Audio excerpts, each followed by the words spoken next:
Bueno, buenos días a todos. Me llamo Verónica Manrubia, trabajo en Qualtrics y soy especialista en experiencia de empleado. Hoy me gustaría que llevarais una idea de cuál es el valor diferencial de Qualtrics para todo lo que tiene que ver con la experiencia de los empleados.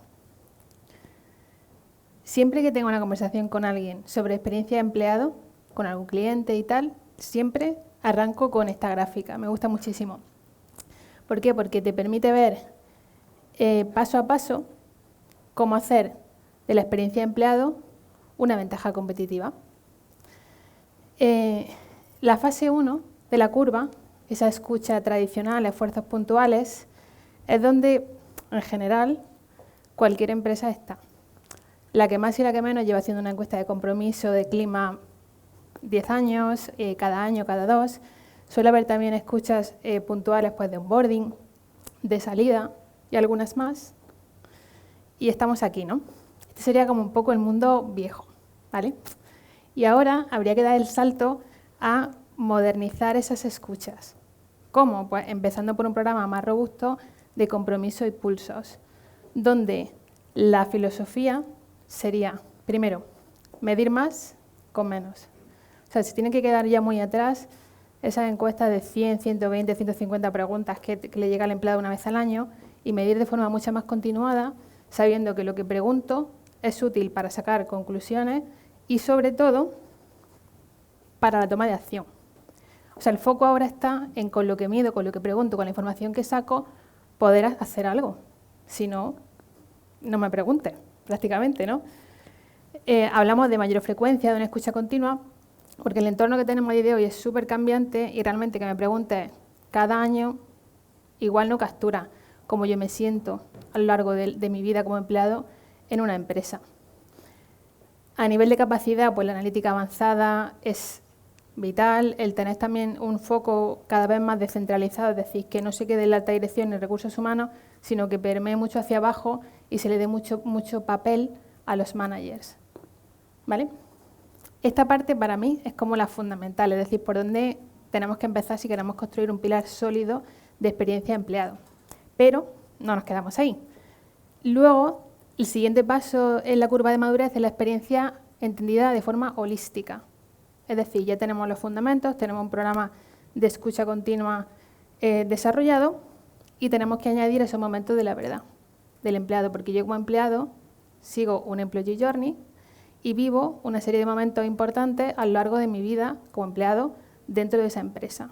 Que pueden ser el onboarding, puede ser cuando vuelvo de una baja de maternidad, puede ser cuando me voy de la compañía, por ejemplo, también. Y esos momentos realmente van a ser los que marquen mi experiencia, mi vivencia, cómo yo me siento hacia esa marca empleadora. Como empleado y como candidato. Porque igual también cuando estoy en el proceso de una empresa a la que igual ni siquiera entro, a mí se me queda una imagen de esa empresa como marca empleadora por todo el proceso y todo ese candidate journey que voy viviendo también.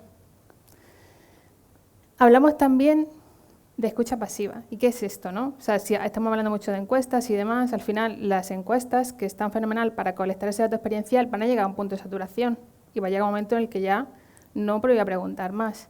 Entonces, para enriquecer toda esa base de datos experiencial, puedo coger información de dónde se producen las conversaciones naturales de los empleados. Puede ser una red social como LinkedIn o Glassdoor, puede ser un muro de Yammer dentro de la compañía, la intranet, y eso me sirve pues, para enriquecer esa foto que tengo para entender, oye, cómo están mis empleados, ¿no? Y por último, hablamos de la conexión con la experiencia de cliente. Ya hemos hablado un poquito en las conversaciones anteriores de experiencia de cliente y imaginaros el poder de saber qué palanca dentro de la experiencia del empleado puedo tocar, por ejemplo, en una tienda de ropa, para esos empleados que dan servicio directo a mis clientes, para que luego eso tenga un efecto sobre la experiencia que brindo a mis clientes.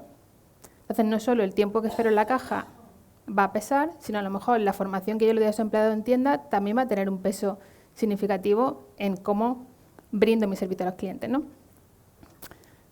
Y ahora os digo ya a nivel personal, porque para mí la conclusión de todo esto es que si realmente quiere evolucionar necesita un sistema de voz del empleado y en mi experiencia en Qualtrics, en el tiempo que llevo, los 5 principales beneficios que veo son estos, ¿vale?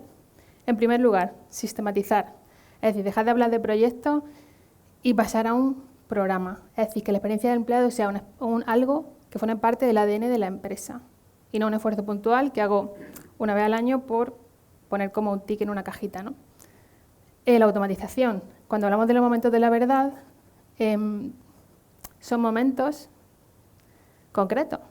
Entonces, tengo que intentar medir esa experiencia en ese justo momento.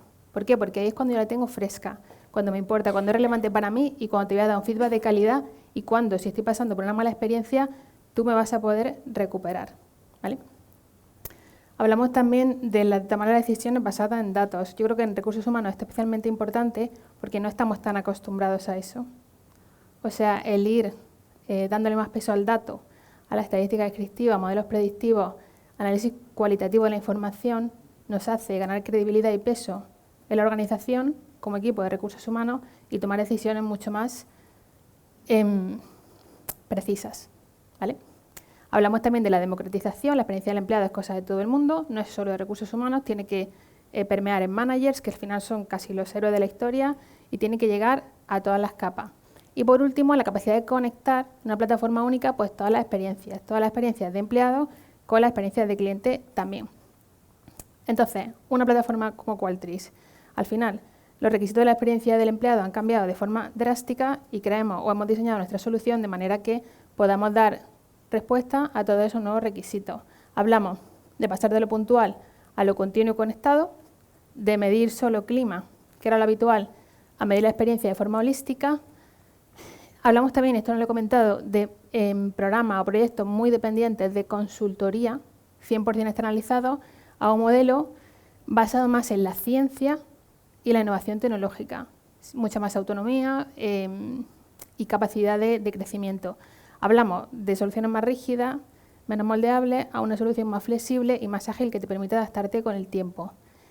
Todos los usuarios están tratados igual, experiencias personalizadas. El manager tiene que tener su información, recursos humanos la suya, la capa de dirección la suya y el empleado la suya también, ¿no? Y luego de esas acciones que antes iban más como de arriba a abajo, a que nazcan directamente pues, de las conversaciones de los equipos, ¿vale?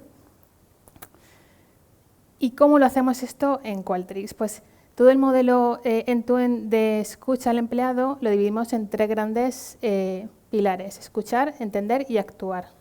En la escucha, como decía, están las encuestas, o sea, el feedback solicitado de toda la vida, pero también empieza a cobrar mucha relevancia el feedback pasivo, es decir, esas conversaciones que vamos trayéndonos de otros canales donde se producen las conversaciones de forma natural. Está también el feedback, bueno, mejor dicho, las señales digitales, ¿no? Es decir, al final, yo como empleado te puedo decir que no estoy estresada y luego a lo mejor me paso 14 horas conectada al día y mando correo un sábado a las 3 de la mañana. Entonces, algo no va bien. Esa huella digital que podemos saber de los empleados también nos va a dar pistas a la hora, por ejemplo, de prever empleados que van a dejar la empresa o empleados que están a punto del burnout, ¿no? Y luego el dato que ya tenemos, el metadato típico del empleado, oye, pues generó cuánto tiempo llevo la evaluación, lo que normalmente reside en el sistema de recursos humanos tipo SuccessFactors, Workday o lo que sea, pues también. Y la combinación de todo eso, potenciada por la inteligencia artificial, procesamiento natural del lenguaje, etcétera, es lo que nos va a dar esas conclusiones significativas y relevantes para tomar acción. Tomar acción uno a uno y de uno a muchos, es decir, haciéndole recomendaciones para empleados. A lo mejor una acción puede ser, oye, en una fábrica, mover la fuente de agua 3 metros a la derecha, puede ser un plan a lo mejor específico para un empleado que no tenga un nivel de bienestar bueno, o una mejora más a nivel, por ejemplo, de política, porque la política de maternidad, imaginaros, para los candidatos, candidatas, pues no es suficientemente atractiva y estamos teniendo muchas caídas. Como voy justa de tiempo, no me voy a detener mucho en las soluciones, pero simplemente para que os quedéis con una idea a grandes rasgos, a nivel producto, nuestras soluciones de Employee Experience van un poquito de la mano de la curva de madurez que os he comentado, es decir, intentamos que los productos den respuesta a las necesidades reales de los clientes y a que puedan crecer en el ritmo que quieran y no que se tengan que adaptar ellos a nuestras soluciones, ¿no? Tenemos todas las soluciones de compromiso, pulsos, etcétera, ciclo de vida, momentos de la verdad y analítica avanzada. Y por último, quería cerrar con inteligencia artificial. En un minuto. porque estas son las soluciones que vemos, o sea, las innovaciones que vemos más transformadoras para experiencia de empleado utilizando inteligencia artificial generativa. Lo primero, un chatbot, una especie de copilot para managers en los dashboards, donde en lugar de tener ellos mismos que navegar el dashboard y currárselo mucho y perder el tiempo, entre comillas, que no tienen y tal, que tengan un chat donde le puedan preguntar directamente, oye, me salió esta puntuación, está bien, está mal, ¿qué hago? ¿Cómo están las mujeres de mi equipo? Lo que sea. Luego, resúmenes de comentarios. Típicamente, equipos pequeños, feedback cualitativo, se pierde porque no hay confidencialidad y no puede acceder a la información. Con soluciones de este tipo que te generan resúmenes automáticos en tono neutro, puedes no perderte ese feedback cualitativo y entender un poquito los porqués. Y por último, la acción, que es lo más importante. Entonces, la recomendación es mucho más precisa, se basa no solo en el modelo, sino en el contexto del equipo, en de dónde vengo, cómo me comparo con otros equipos, y tienes para cada equipo recomendaciones mucho más personalizadas para ayudarte a arrancar y a ver qué hace. Y con esto, y espero no haberme pasado, pues ya cierro. Gracias.